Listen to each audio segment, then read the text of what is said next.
welcome back to Talk with Alabama. As a parent myself to 3 young children, I know how important academic success is, but I also understand and appreciate the importance of being street smart, having mental toughness and emotional intelligence. All of that comes into play to forming a well-rounded individual, a well-rounded child that will ultimately end up being hopefully a providing and contributing member of our society. Well, here with more on how to raise a child with all of that is Eric Rittmeyer, who's a former Marine. Welcome to you. Nicole, thank you for having me. It's so nice to be here. I'm so excited. Well, hoorah to you. Hoorah! Let me ask you first, thank you for your service. How long did you participate? Just 4 years. I raised that right hand for 4 years and I was ready to roll. But you know what they say about the Marine Corps? You can take the Marine out of the Corps. You cannot take the Corps out of the Marine. That's right. And you should just say just, because 4 years is a lot of service as well. So thank you for the service to our country. Very nice of you. Thank you for that. Let's talk about self-awareness. Why is that so important when raising children?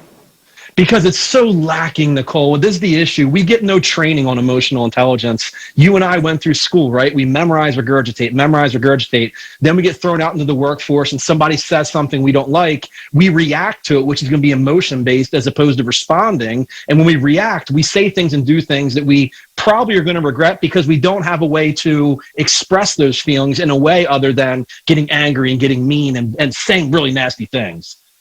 So how do you then, bring those emotions in, control that? The most important thing to recognize is the fact that we cannot turn off our emotions. We're creatures. We're hardwired to feel first and think later. So first and foremost, the misconception is to just think you can turn off the emotion. It's not possible to do that. What you have to get very good at is controlling the emotion and understanding that you have zero control over what happens to you, but you have total control over how you respond to that. Our kids need to know that. The emotions they're feeling are always okay. It's how they respond to those feelings that's important. They're not given any tools for how to express it. Okay, so what would be something, if a parent out there was watching this morning, what should they say to their children? How should they implement this in their own home? It all starts with getting your kids to understand that you understand their feelings, that you're making them real, that you're not discounting them, that you're not just brushing it off. It's letting them know, hey, I understand your feelings and this is normal. We all feel this way. We all feel anger. We all feel happy, upset, anxious, worried. We all feel this, but let me give you some ideas for how to express it. This is what's really happening. So we have to let facts guide our feelings. We have to be careful with that because a lot of times we feel something, we automatically assume that's a reality. With kids especially going through what they're going through right now, it's a scary time for them. Yes, for everybody it seems. Let's talk about motivation when it comes to our youth.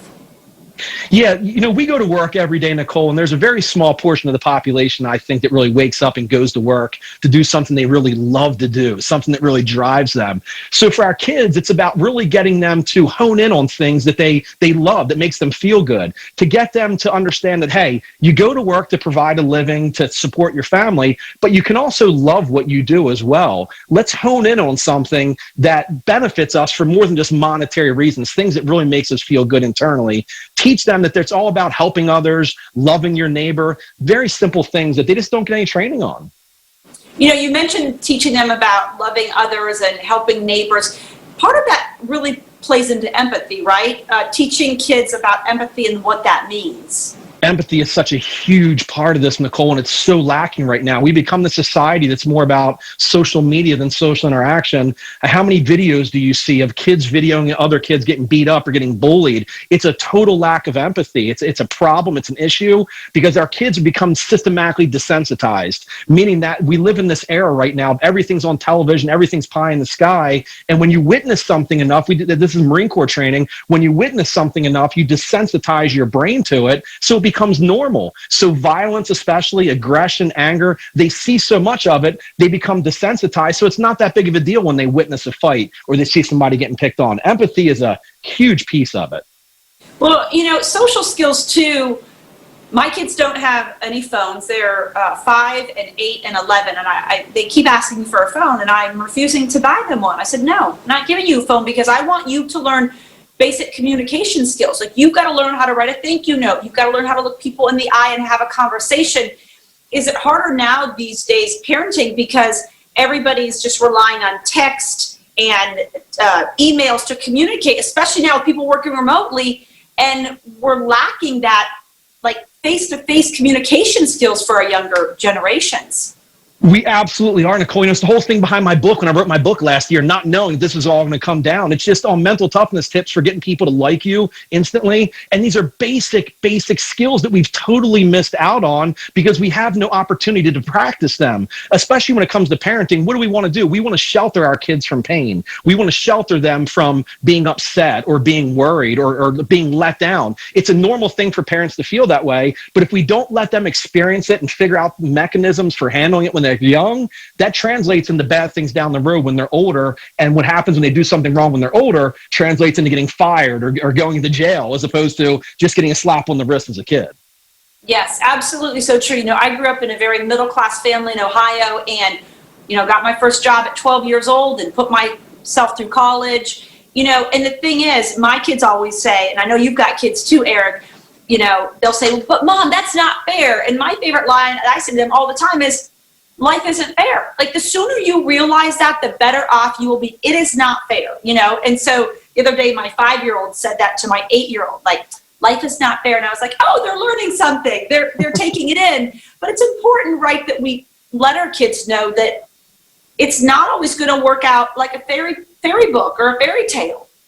Not only that, it's very rarely ever going to work out to be even somewhat decent. I mean, it's just life, right? Those things happen. And I think that's one of the most detrimental things we've begun to do as a society, is to shelter our kids from all pain. And again, I'm a culprit. I have 2 teenage daughters. I don't want them to experience pain. I don't like to see them upset. But at the end of the day, what we're doing is we're teaching them these skills that'll translate into being better workers, being better spouses, being better parents. If they don't experience it, there's no way for them to gain these types of skills. We have to get better at letting them sink or swim. I hate to put it that way, but here's the issue. Let's teach them some critical thinking skills. Well, you mentioned that, and I only laugh because my son plays baseball, and they got a trophy one time for 2nd place. And he said, oh, can I put that in my trophy case? And I'm like, absolutely not. We're putting that in a box and then putting it in the cupboard. And my best friend was like, you're such a mean mom. I can't believe you do that. I'm like, no, because they shouldn't have gotten a trophy for 2nd place. Like, that's not how life works. You're going to have a winner and you're going to have a loser. And that's part of life. Like, we can't keep telling our kids, like, okay, 3rd place, 4th place, 5th place, you're going to always get a trophy. What's the motivation then to strive to be 1st place if you're going to get a trophy for 2nd and 5th place anyway? And I got an even better story than that, Nicole, because my kids were in a basketball tournament. They came 5th place, and they gave them a towel. They gave them a towel for coming in 5th place. I'm like, we got plenty of towels at home. So no, the whole point here is I understand it, and what we're trying to do, I totally get, because we want to protect our kids. We want to shield our kids. I do too. You do too. We love our kids. But what we have to do is step outside and look at this objectively and say all we're doing in the long term is affecting them because they're not learning how to handle these types of things that they're going to deal with daily. Adulthood is not easy. Adulthood is not fun, but it's real. We cannot continue to shelter our kids. We have to let them feel pain. Yeah, disappointment is part of life. Okay, so Eric, bottom line, how can people learn more about the emotional Marine? Thank you, Nicole. I appreciate that. My website's best. It's mentaltoughnessspeaker.com. My book you can get on Amazon. It's also on emotionalmarine.com. It's a very simple, easy to read book. I'm a former Marine. It's written in crayon, okay? So it's really easy to read. It's really simple to read. I really appreciate that. Thank you so much. I told you about 20 years ago in my career, I spent some time at Parris Island when the Marine Corps just instituted the Crucible, which is a sleep and food deprivation test for the Marines. And maybe all adults should go through the Crucible at some point, or all children should do a children version of the Crucible, right? Because it prepares you for a hard life, let me tell you. It's sure. And here's the thing. When somebody's making you do something, it's not difficult to do. My drill instructor said that the day we graduated boot camp. Don't think you're leaving here today disciplined. What you've done for the last 13 weeks is obey orders. Discipline's when you're home and nobody's over your shoulder telling you what to do. That's discipline. Yes. Oh, I've had such a fun conversation, Eric. Wish we had more time. Go find the Emotional Marine today. Thank you so much. Come back again, okay, and we'll chat more. Nicole, it's a pleasure. Thank you so much for having me. More Talk of Alabama just around the corner. Keep it right here on ABC 3340.